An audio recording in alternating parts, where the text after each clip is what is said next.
Sri Biswajit Damre. धन्यवाद sir. From Bodo to Diu. Sir sir इस bill का समर्थन करता हूँ। प्रशासनिक सुविधा के कारण इसको जो करने जा रहा है वो ठीक ही होगा।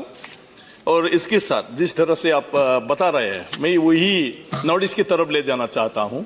जिस तरह से यहाँ जो यूनियन टेरिटरीज है उनके जो एडमिनिस्ट्रेटिव की प्रशासनिक व्यवस्था है उसके ऊपर रिव्यू करके ऐसे बिल को लाया गया है सुधारने के लिए।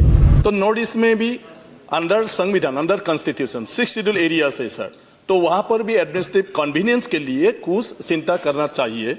और मैं अनुरोध करता हूँ आज आपके जरिए मंत्री जी को कि नेक्स्ट सेशन में ऐसे कुछ कदम उठाया जाए।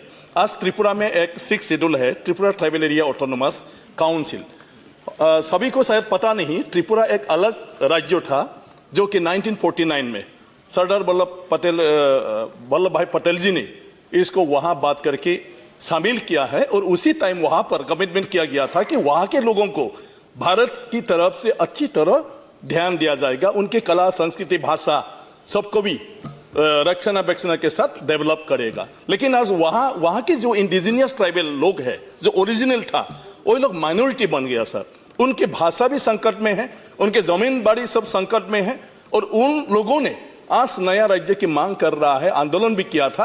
तो 1984 में भारत संविधान के 6 शेड्यूल के अंदर में एक काउंसिल दिया गया, लेकिन उस काउंसिल को नॉर्थ ईस्ट के बाकी राज्य के जो प्रोविजंस वहां के लोगों के प्रोटेक्शन के लिए दिया गया, उन लोगों को नहीं दिया गया है सर।